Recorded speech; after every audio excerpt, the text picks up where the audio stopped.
ஓம் மகாதேவியை நமஹ. இன்னைக்கு நம்ம சௌந்தரிய லஹரியுடைய ஸ்லோகம் 81 எப்படி பிரித்து படிக்கிறது அப்படிங்கிறத பார்க்கலாம்.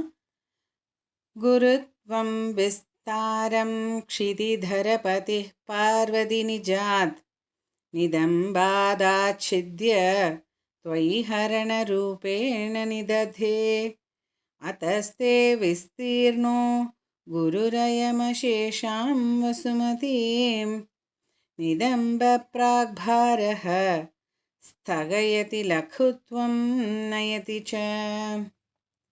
இதை நிதானமாக எப்படி படிக்கிறதுன்னு பார்க்கலாம், பிரிக்கலாம், எப்படி எங்கே அழுத்துறது எல்லாம் பார்க்கலாம்.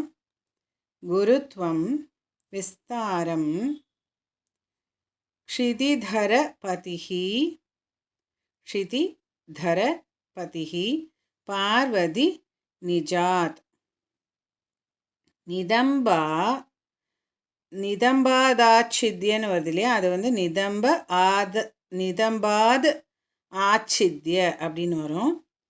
நிதம்பாத் ப்ளஸ் ஆச்சித்ய நிதம்பாச்சித்ய त्वयि हरण रूपेण निदधे. தே அழுத்தணுங்க, நிததேங்கிறபோது தே அழுத்தணும். அதஸ்தே அதஹ ப்ளஸ் தே அதஸ்தே விஸ்தீர்ணோ விஸ்தீர்ணக அப்படின்னு வரும். விஸ்தீர்ணக அப்படின்னும் போது அது விஸ்தீர்ணோன்னு சொல்லுவாங்க. விஸ்தீர்ணோ குருரயம் அசேஷம் குருஹு அயம்